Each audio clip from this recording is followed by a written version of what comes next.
কি হয়েছে বৌমা? কই মা, কিছু না তো। তাইলে এমন মুখ গোমরা করে রাখছো কেন?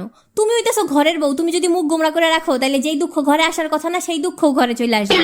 খবরদার এমন মুখ গোমরা করে রাখবা না, সব সময় হাসি মুখে থাকবা। এখন যাও, হাসি মুখে আমার জন্য এক কাপ চা বানাই নিয়ে আসো। ঠিক আছে মা।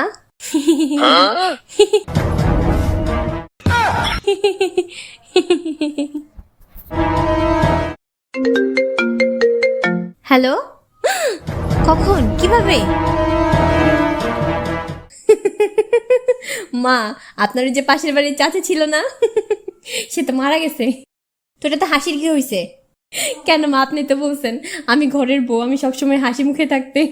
আমি হাসি মুখে থাকলে তো ঘরে কোনো দুঃখ কষ্ট আসবে না। মা, আপনি যাওয়ার সময় কিন্তু আমাকে নিয়ে যেন।